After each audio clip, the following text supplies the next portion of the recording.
Hello everyone and welcome back to a brand new video and welcome to an all new car, at least for me, inside of iRacing. Yes, week 13 chaos is back once again. This time round we are taking on the Formula 4 1600 car here at VIR North. This is an absolutely crazy race and a finish that you guys want to enjoy as well. So sit down, grab some popcorn. It's only a 10-minute race and yeah, hopefully you guys enjoy. If you do, make sure to hit that sub button. Well, unlike the last video we did, safety rating and iRacing actually comes into play on this one. So there is a chance that we lose our A license over the course of this race. But I must admit, yeah, first time driving the Formula 4 car in practice and qualifying.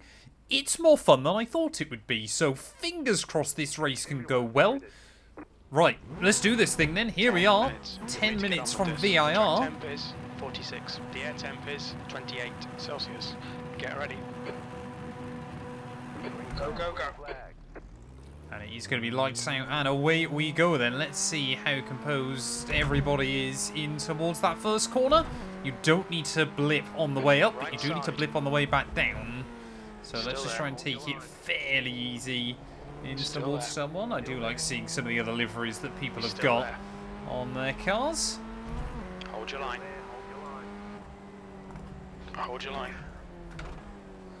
Oh, you have got to be so careful through these opening couple of corners. We've still got that guy on our outside, so I'll make sure we're giving the room. He's still there. Through these first couple of turns, and then we'll just get in front, in towards the middle sector there. You do not want to be side by side through here if you can avoid it. And I think, yeah, we have therefore made up. No, we've held on, haven't we? We started P6 in this one, so we've not lost a place, which I guess is ideal. Off the start, you can hear us there, yeah, just using the throttle blip on the downshift. It just, I found, has helped keep the rear of the car in line just a little bit nicer. And then this corner's horrible. It is flat out with warmer tyres when you absolutely nail it, but you've kind of got a little bit lucky with where the front of the car ends up sitting there as well. Pink car in front just makes a little bit of a blunder. And these two might go side by side in towards the final couple of corners then. So, oh, pink car just backs out. No, he doesn't. They're going to completely collect each other. And they're both going to go spinning then. Through the middle will go. And up into P4 then by the end of lap 1. So that's worked out rather nicely for us in the end. Guess that's probably my first big week 13 avoidance that we've had to do. But yeah, top 2 in qualifying were a lot quicker than everybody else. Annoyingly, yeah, I bottled my final run, and I feel like actually on raw pace alone, I could have been quite close with them. But slipstream as well is going to be very powerful here, so maybe we'll see those top 2 fight. Maybe third place as well can get involved, and maybe, just maybe, we can try and bring ourselves towards the front of the order. I'll be honest, looking at it, I probably sensibly shouldn't have risked this, this race. Because like I said, I'm only at 2.5 on the old SR here on the open wheelers. But, you know, what's the point in iRacing without doing some racing? Otherwise, I guess it's just called I, which would be a little bit weird there. And here you can just see back end wants to kick out a little bit. You can be quite aggressive with this car, I very quickly learned. But, you know, tip it over the edge and it will just immediately go out on you. You know, there isn't much grip with these tyres or anything like that, so you have got to be quite careful. But boy oh boy is it fun when you get it hooked up as well there. And around a track like VIR North, it is, yeah, really satisfying when you get a lap nail. That final corner though is horrible, just because you're really trying to throw the car through there, and you can see a guy behind me makes a little bit of a mistake, and well, there's quite a lot of grass for you to run out wide on as well. If you do run wide through that final corner. The car ahead has just done a 131.3. You've just done a 131.3. Looks like the times then between your top 4 are all fairly close together. A 31.0 though. It's a very good lap time by our current race leader. Looks like second and third just starting to bunch up a little bit. It's that corner as well is horrible to try and get the line nailed through. So difficult because you're trying to keep the back end in check, but rotate and slow it down as well. Normally quite a fun corner, that one, but yeah, in this thing I still don't have much confidence through there, even on a good lap. You know, it can take a couple of laps for the tyres, like I said, to get up to temperature. You know, you really can work quite a lot of heat into them in the end, but it does take a while to get there, and of course then you've got to build the confidence up alongside that, and one small slip up, you know, we all know still what the iRacing time model can be like. You know, it can easily set you back 2 or 3 laps worth of progress in an instant as well, but I mean, yeah, we survived the early bits. I can't complain too much about that. It is just a question of hitting our lap times and seeing if we can hang close to the guys in front. Now 1.1 seconds. So there might still be some quick guys behind us as well then. So you can see Kareem there just in my mirrors. He wants to try and keep up with us as well towards the front of the order. So there we go. I mean, again, what time? 30.8 that lap. 30.8. Meanwhile, we did a 31.3.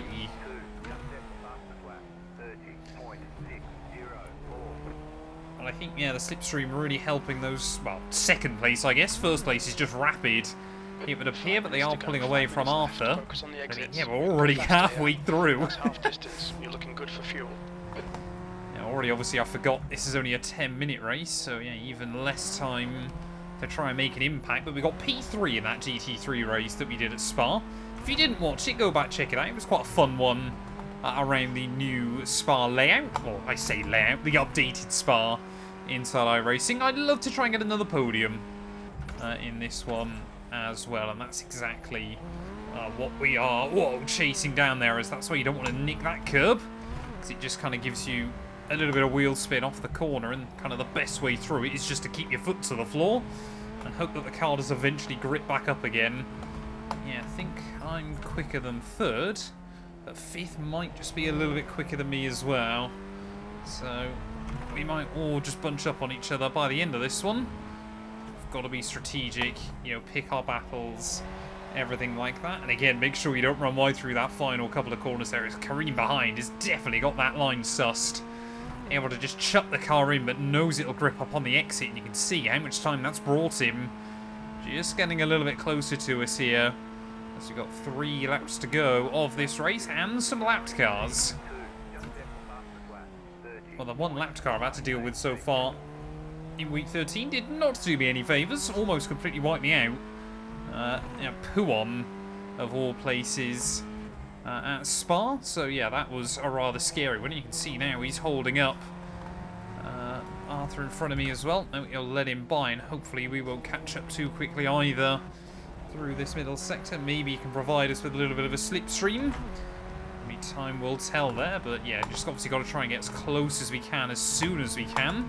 He's still not getting any blue flags at the moment, so this is not working out too well for us. Maybe we can fill his mirrors down into the hairpin, and he does back out. Oh, I just wanted to try to avoid nicking that curb again, so kind of chucked it out a little bit aggressively. And for all of you that have been around here for a while, I finally, well, I keep remembering now about my windscreen tear off. So for all of you that complain about how grubby my screen always looks, it is, you know, in sim, it's iRacing and it's immersion. But yeah, we finally got that one sorted there, as I think Kareem has just lost out a little bit of time on this lap. Whoa! We're going to immediately hand that time back to him and lose just that little bit more as well to Arthur in front there. So happy that we kept it pointing straight and true. But yeah, less than 3 minutes to go then of this race. And looks like once again all of the action seemingly happening on lap 1. Sector 3 is 0.6 off the pace. The track temperature's decreasing. It's now 43 Celsius. 2 minutes to go. 2 minutes. Just nicked that inside tyre there through turn 1. That was a little bit awkward. Just stopped the rotation through the second part there, as that is not the line I wanted through there, but I guess it worked for us. Got to be careful we don't start overcooking these tyres, because it's a vicious circle. Tyres overheat, so you slide, so they overheat even more, so you slide even more, and it just gets worse and worse and worse the more you let it go on. So the best way of dealing with it is just don't allow it to happen in the first place here. So we've got to try and obviously kick it out just a little bit there. Oh, running very, very wide. Luckily the track does kind of open up on the exit through there, but am I brave enough? No, not quite, to take that fully flat. You can still see even then we get the line ever so slightly wrong. Bounce over the curbs, lucky. Oh, we did get a 1x. Between the lines. Oh, we are pushing. we are pushing to defend towards the end of this one. But we've only got 2 more laps to go. Oh. That'll open the door for Kareem. I'm going to let him have the inside line there. No point trying to fight it. Oh, we were lucky we were able to hang on to that one. As we'll tuck back into the slipstream, back in towards someone, and we have only got 1 more lap to go. White flag is out. P5, 1 more to go. Oh, P2. P3 even's almost binned it, so suddenly it is going to be a 3-way fight. On the final lap of this race, suddenly Arthur, maybe having too much breathing room now, is going to make a mistake of his own. And is that going to allow any window for the 2 drivers behind him there? I mean, you can just see Kareem definitely has kind of an extra bit of confidence in where the car's going to slide. You know, believes in where he's planting it and knowing that it'll stick where he needs it to there. And willing to take a lot of curve as well in the process. But you can see now already the slipstream's starting to work just a little bit as well. You know, these things are very, very good in the draft. So we seemingly like to chuck it in a little bit too early into there, but this is going to be so, so close. For us, it might be a focus on trying to get a run. Whoa, at the final corner there is again. So fun. I mean, these things are just ever so slightly sideways. Pretty much everywhere, it would appear, but who's going to be the one willing to take the risk through these final couple of corners? I reckon Kareem's going to be close enough here. If he gets a good line through, he might be able to make this happen. Oh, you can see Arthur's gone. Oh, they've taken each other out. And out of nowhere, on the last corner of the last lap, we made 4 places up in this race. And all of them came from 2 cars collecting each other there through the final corner. The least deserved podium you will ever see on iRacing. But to finish first you must finish. Happy with that one. Let's go take a look at the final race results. Quickly, before we take a look at that, then we'll just quickly watch the replay. See, Arthur got a little bit of a snap, and look at that. Kareem up on 2 wheels there. Luckily, somehow he's going to be able to keep that car going. And he's going to get to the checkered flag still. I think Arthur as well also just about survived it. If I'm not mistaken, we'll just double check up with him. There he is, yeah. So he's still going to come through for P4 in the end. But that, well, I'm sure that's going to be my thumbnail. What a crazy end to this race. Well, there we go then, taking a look at our final race results. 0.07 SR gained. Honestly, I think we could be pretty happy with that one there. And 70 I rating to bag as well towards the end of the season. I'll take that one very, very happily indeed. There, taking a look at some of the other results. You can see Gareth, a big recovery drive there from him, from 15th all the way up to 6th. Jose as well, 17th to, I believe that's 10th place, sorry, at the end of the GP as well there. And yeah, where did Kareem only down in 9th place when all is said and done, so I'm sure he'll be a little bit gutted with that one. But he does gain 1 I rating and 0.01 SR for his troubles as well there. Thank you all so much for watching this video. If you have enjoyed, please do make sure to leave a like, get yourself subscribed, and we'll be back very soon with more iRacing content.